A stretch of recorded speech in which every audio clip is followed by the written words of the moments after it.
Case number 24CR41874, the State of Ohio versus Marcy Bower. Ms. Bower, when we spoke last, you had indicated that you were going to retain counsel. It's my understanding you have not done that. Is that correct?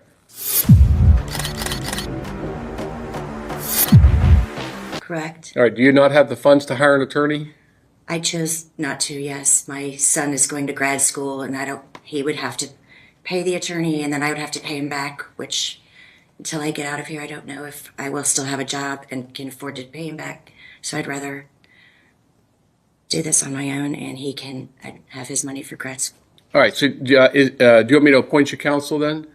I put in a few messages about that, but if that's going to take another week or so, I'd rather just kind of discuss what's going on.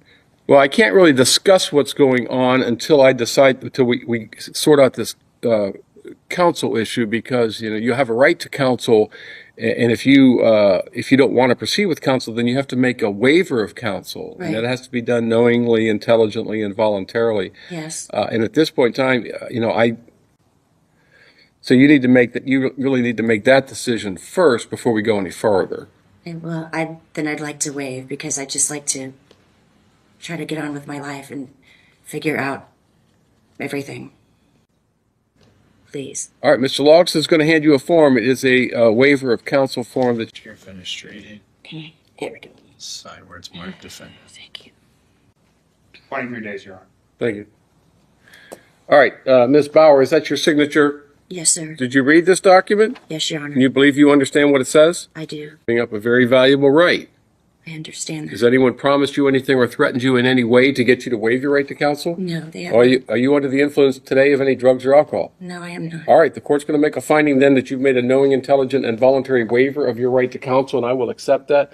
Now, as for the allegations of the violation of your probation, do you want to have a hearing, or do you admit to the violation? I don't want to go any further than today, so I would like to admit with explanation. What is your explanation? Well, first of all, this has just been a long process, and I have wanted help the whole time. My son is very aware that he knows when I'm drinking and when I'm not. He knows I've been doing everything that I've wanted to do to get better, and I have done everything. I quit a job that was my dream job to try to make things work and get out of a worse atmosphere. I was driving here for probation meetings for 5 hours away at 2 a.m. to get here on time and on my only days off, and going back to work, and I quit that job. I have since gotten 2 other jobs that were $70,000 a year. The first one I lost because after 30 days they did a background check and found out about all this. I quickly got another one and was on the way there from going to probation to fill out all my paperwork, so I have no idea if I have that job or not. I also got on Medicaid in 4 days. I moved back here for this as well, and to take care of my father, because I was in Florida with my own radio show. I came back here, and I was working and got another charge in Indiana. And the very first call I made was to Officer Torg. I have kept in constant communication of our entire relationship. There are thousands, probably, I'm exaggerating, but probably 100 at least emails proving of my contact, which I know he's extremely busy. I'm not his only priority, but I never get return answers. And I have tried everything I've done. I got on Medicaid in 4 days so I could pay for the $10,000 IOP that I had to take care of, which I got on immediately. And I graduated from the day before I was arrested this time. And early, I didn't ask to get out early. I didn't even know when it was going to end. So I was going in the mornings, doing that, and then going straight to work and working till midnight.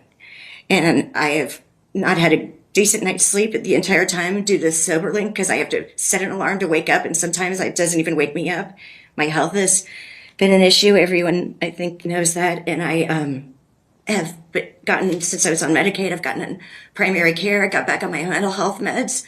I was starting this day after I got arrested. I was to have my first individual therapy session to continue with the IOP, which they told me I was ready to go, which I said, and I even stayed an extra week. He said, you can go this week or next week.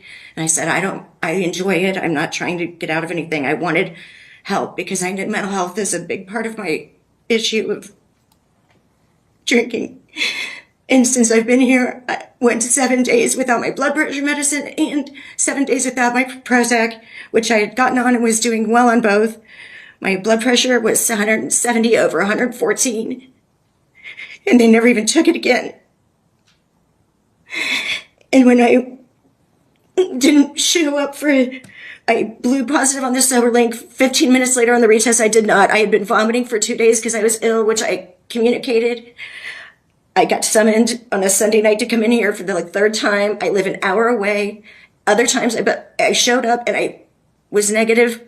And this time I was on bed rest. I have 2 doctor's notes. I have a note. It was a level 3 snow emergency from an hour away.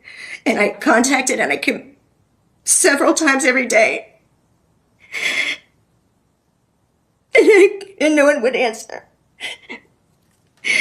So I contacted the attorney and he said that you should have absolutely no problem. I think you're completely creating this in your head. Why in the world would you think they're going to arrest you? And I said, because they have in the past. So I came and I got arrested and I don't know if I have a job anymore and my medicine's all screwed up now. And I'm not drinking. I'm not doing anything wrong. I feel like I've had to jump through 500 hoops and I'm doing it because I spent a lot of time researching the place to go so I would get mental health, not just substance abuse. And I found a really good place and the counselor was great. And I just want to get on with my life and contribute to society like I have been. I've never been on assistance in my life and I've had to go on SNAP. I just want my life back. Today, my rent is not just due, it's of course past due, and it's the day where they're going to break my lease if I don't pay it or have my son pay it. And then I'm going to have to sell my car because unless I still have my job, and then I can pay my son back in time, but if not, I'm not going to be able to. He doesn't have the money to do that either, so I'm going to sell my car, and I don't know what I'll do after that, but I know that I don't belong in here right now. And I know that I'm not the only one, and I know I don't make the rules, and I know I don't run Officer Torque's schedule, and he's been very good to me, but I can never get in contact with him. And I've talked to his boss, I've talked to his Officer Evans, they all return calls. And that's the only issue, and I just want, I was told if there was any more issues with the sober link, I'd go on the ankle bracelet. I don't care. I'm not drinking, it doesn't matter. I wasn't wanting to wear it because of work, but I'll just have to get long pants. I just want my life back and I don't want to hurt my son anymore.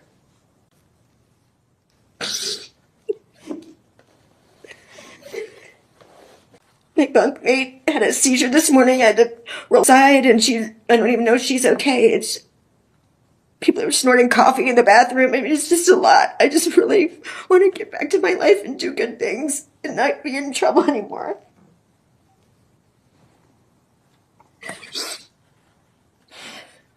My individual therapy is going to be the most important part because I've had a lot of trauma and I've never really dealt with it. I've just worked too hard and ignored it and drank and shoved my feelings down. And I'm just now opening up and dealing with all that and I got my meds back and I was doing great. I just please want another chance to get my life back, please, before it's too late and then I don't have anything left.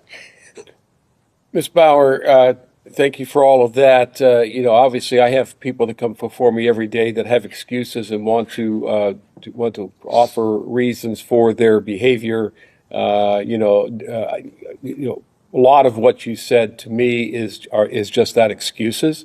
You've had an alcohol problem for more than 25 years.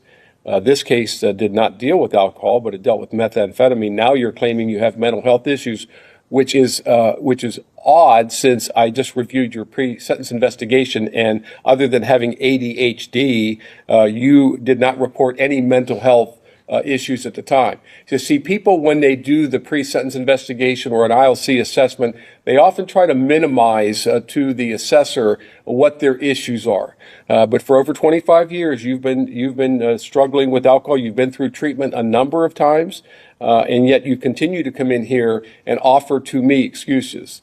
A lot of times when attorneys, defense attorneys get their clients deals, and you got a great deal here because you went from a felony to a misdemeanor.